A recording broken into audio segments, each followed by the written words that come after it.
My name is Peter Matthews. As an artist, I wander alone in search of the sublime and those raw human experiences while immersed directly in nature. In 2019, I began pushing ahead into new frontiers with a Creativity Fellowship at Swansea University. Throughout 2020, a monumental year in our human history, I collaborated with Dr. Ruth Callaway, a marine biologist at the university, sharing ideas, exchanging experiences of working along the coastline, and simply being down to earth and trying new ways to communicate together as fellow humans.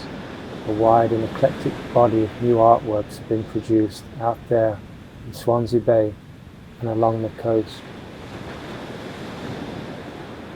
I've also spent more time in solitude along the Atlantic coast of Cornwall, finding solace and bouts of serenity on the rocks somewhere between high and low tide, working on paintings which have been slow, sensitive and reflective in their organic unwinding in nature's own time, reaching out to new materials and objects imbued with meaning and history, like used airline blankets that had once flown across the ocean.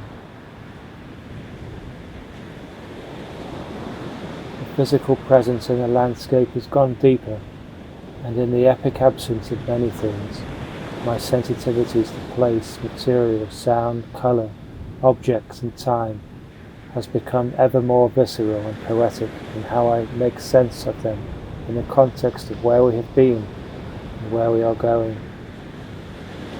Silence has grown in value tremendously. As we roll and flow with our changing tides, I am reminded more and more that nothing is permanent, and this too shall pass. We must be like water.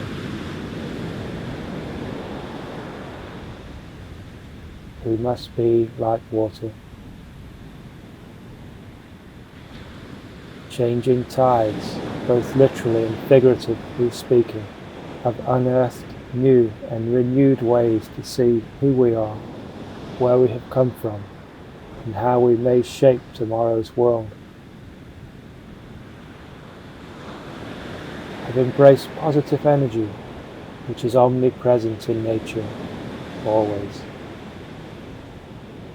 I've ventured out further with new ideas, found immense healing and spiritual rejuvenation in simple things, like touching and working with raw clay.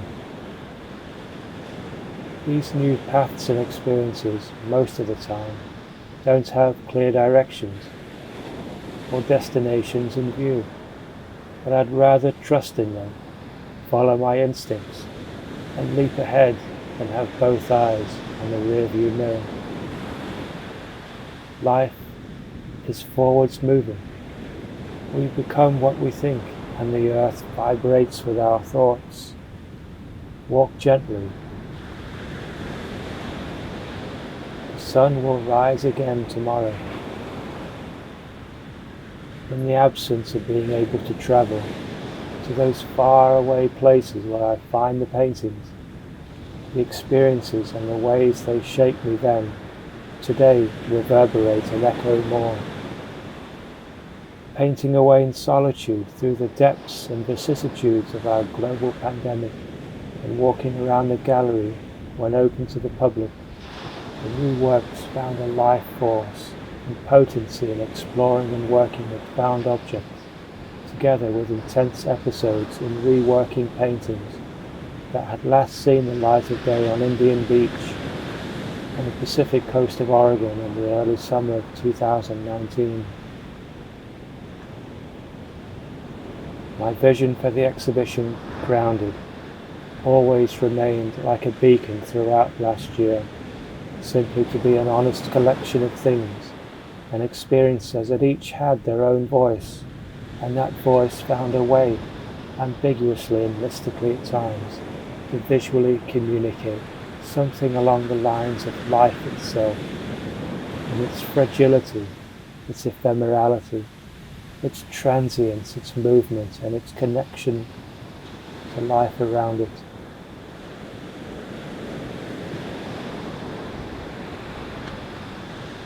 My sense of scale and sensibilities to perception have evolved in new ways as I've developed these alongside Ruth Callaway, the marine biologist.